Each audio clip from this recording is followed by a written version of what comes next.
Ego is the Enemy by Ryan Holiday is a profound exploration of the destructive nature of unchecked ego and its hindrance to personal and professional growth. Drawing on timeless wisdom and modern examples, this book challenges readers to confront their own egos, offering valuable insights on the... So let's begin. Chapter 1. If there's anything that can impede your journey to success, it's your ego. Your ego is the enemy of whatever you aspire to be. To aspire is to have a goal, a calling, a new beginning, or set out to do something. But you can't just have aspirations without first believing that you have the ability to achieve your goals. Your belief in yourself does not depend on achievement or success. It depends on how self-contained, self-motivated, and principled you are. Many people believe that once they have a particular talent, they have everything they need. But this is not true. You need to constantly evaluate your ability because this creates room for improvement. A person's ego can manifest in so many ways, and one of those is when a person talks too much instead of working. When we face a challenge such as starting a business, producing a film, or advancing an important cause, it is better to think about it, work quietly, and ignore the impulse to seek attention through talking. It's not out of place to be excited and nervous whenever you start something, so we tend to comfort ourselves externally instead of internally. This external comfort involves a lot of talking. If you want to overcome your ego, you have to detach yourself from your emotions and do the hard work of self-improvement. It's better to have ambition, a desire to become better in your area of expertise, than to be consumed by your ego. Keep reading to discover how ego can be detrimental to your success and how to become ambitious instead. Chapter 2. Nobody knows it all.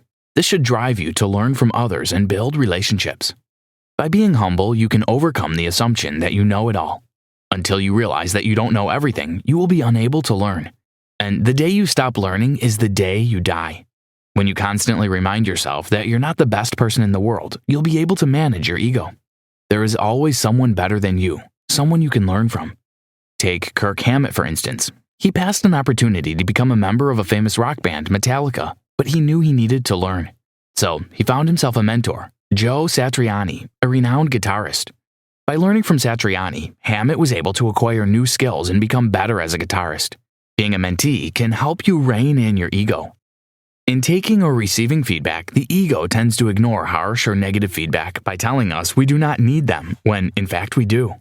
We become defensive. The way out of this trap is to be humble. Another way to avoid the ego trap is by teaching others. Teaching exposes you to a wide range of possibilities in your field. It also challenges you to learn more so that you can be a better tutor. Lying to ourselves that we know things when we do not know them prevents us from becoming better. Ego makes us think that we know it all. The solution to this problem is a studious self-assessment. Frank Shamrock, a mixed martial arts legend, introduced Shamrock's formula to help us overcome our egos. This formula involves creating an environment that optimizes your abilities. You need to get a minus, someone you're teaching, and a plus, someone better than you. For balance, you also need an equal who has skills that are almost on the same level as yours. These different relationships sharpen your skills and improve your abilities. Chapter 3.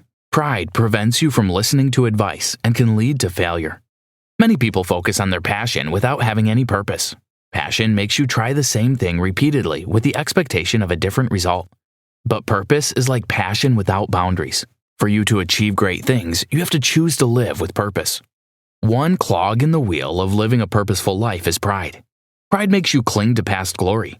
Truly successful people know that they cannot afford to stop learning.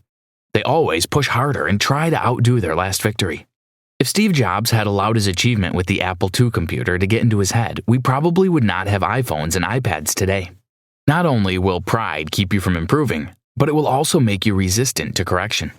Benjamin Franklin once hit his head against a low door frame when he visited Boston, his hometown. This was a painful experience that was totally avoidable if he had not been prideful. Cotton Mather, one of the most respected figures in town, saw the low door frame and warned Franklin, but he would neither listen nor obey.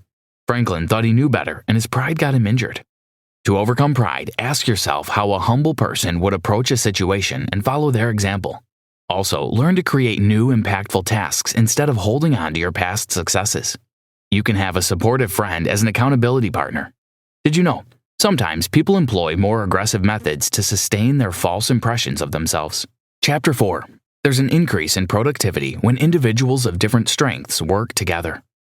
Most great people of history in the world, including Michelangelo, Leonardo da Vinci, and Benjamin Franklin, started out by serving other successful people. This is called the apprentice model. When you are just starting out, learning from someone can be quite beneficial to your growth. There are a few fundamental realities you must keep in mind. You're not nearly as good or as important as you think you are. You have an attitude that needs to be readjusted. Most of what you think you know, or most of what you learned in books or in school, is out of date or wrong. A great way to work on these realities is to attach yourself to people and organizations who are already successful. This helps you strengthen your identity as you all move forward simultaneously. Many organizations and successful people understand how important it is to help others gain insight, and so they accept interns and mentees. This concept is similar to antiambulo, which originated in the Roman system of art. It means clearing the path, finding the direction someone already intended to head, and helping them focus on their strengths. This is what successful businessmen and politicians do. They pay writers, thinkers, and artists to produce works of art or perform for them in exchange for protection, food, and gifts. Apart from helping others find their strengths, assigning tasks also helps a person overcome their ego. When you assign tasks, you can get a fresh perspective on many issues. But ego makes people do things they should have asked others to do. There's a feeling that you are the only one who can do it right is a bad one. By learning to delegate, you allow others to learn and use their time properly. Failure to delegate can ruin your business and prevent you from living an enjoyable life. Delegating also helps you to focus on new tasks that will be equally rewarding. Chapter 5. You're only as strong as your humility and self-control. When one overcomes a hurdle, there's a tendency to feel like Clark Kent, a superhero who saved the world without anybody's help. Truth is, even superheroes have sidekicks. Clark Kent had Lois Lane and a host of others who helped him be Superman. When we remove ego, we're left with what is real. What replaces ego is humility, yes, but rock-hard humility and confidence. Whereas ego is artificial, this type of confidence can hold weight. Ego is stolen, confidence is earned. Ego is self-anointed, its swagger is artifice. One is girding yourself, the other gaslighting. It's the difference between potent and poisonous. Ryan Holiday. Humility cannot hurt your career. Appreciating your friends and colleagues, teachers and trainers is a good thing. True, some careers require individual brilliance. Nonetheless, you need to respect your fans and well-wishers by thanking them profusely for their support. Those who voted for you, brought you your first training kit, provided coffee while you were busy with work, or fed your cat when you were out of town are all part of your success story. You need to be humble enough to see them and appreciate their effort. As you collaborate with others to achieve success, you also need to learn the art of self-control. Whatever we desire or aspire to achieve depends on the things we are willing to tolerate. Getting angry, emotional, or losing restraint is a recipe for failure. No matter how talented, rich, or connected you are, you have to subdue your ego by not fighting back. This will save your relationships with others and help you on your way to success. Chapter 6. One failure can be the beginning of an exciting phase if you let it. Rejection can hurt your ego. The feeling of entitlement to a reward you do not deserve can cause frustration when you don't get what you ask for. Things will not always go your way in this world. Instead of allowing disappointment to get the better of you, channel that emotion into a reflection on what you could have done better. This will be possible if you begin by acknowledging that the only thing you can control is your effort and not the outcome. You also need to make an accurate assessment of your performance. It is easier to hate in failure and diversity. Hate blames and makes others pay for your mistakes, but love is always right, open, egoless, positive, and productive. Difficulties are part of the human experience. We must feel the touch of failure at one point in time or another. Many people learn from failures, but hardly from success. We all exist in a continuum. Aspiration leads to success and diversity.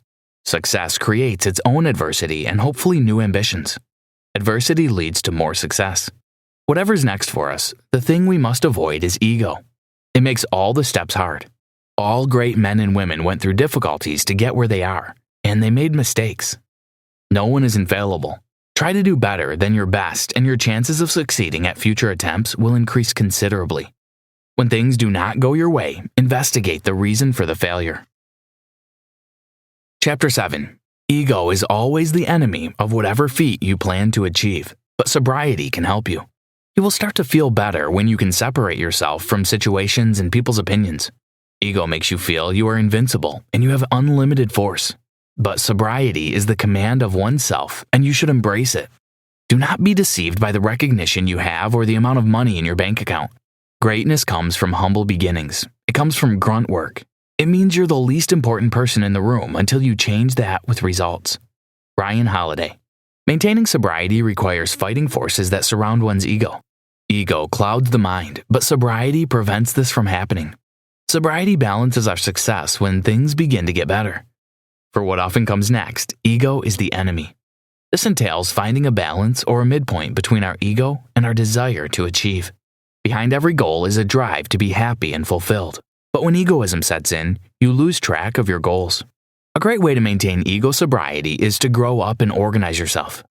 You must have the ability to manage yourself and others. Be aware of the disease called me. It begins with thinking you're better or special, and that your problems and experiences are different from other people's problems and experiences. Hence, they cannot understand you. This attitude is selfish and prevents you from learning. Conclusion. Ego is a part of everyone which develops unconsciously. Conscious efforts must be made to curb it. When you succeed at something, you should watch out for the possibility of ego rearing its ugly head. If left untamed, ego can lead to catastrophic outcomes in one's life. It is the enemy in matters of aspiration, success, and failure. Each person must decidedly become aware of the manifestations of ego in their lives and make efforts to kill it. When you allow ego to fester, it can prevent you from reaching your potential and living truly, happily, and lovingly. As much as you want to be successful, your success must be filled with meaning. To know that you are a part of something greater than yourself fills your success with meaning. When you lose connection with a higher purpose, success can feel empty because it is like a part of your soul is gone. This is why connections are important. You work with people who push you toward your dream. No matter what you've done, you always have to be a student for life. You have to keep learning from everyone and everything. Human impulse crafts stories out of past events and includes details that were not there. When you think about your rapid achievements, you credit yourself prematurely with powers you can't control. Instead of stories, face the facts. Listen to the feedback that can help you improve and grow. Your life is the sum of all the decisions you make. By deciding that ego is the enemy, you're making the right choice. You're choosing humility, knowledge, and self-control. And these are fundamental to your journey to success. Try this. Delegate a task you do so well to different persons and see what you can learn from their work. Also, pick an area of interest to you and practice Shamrock's formula to hone your skills and eliminate ego from your life.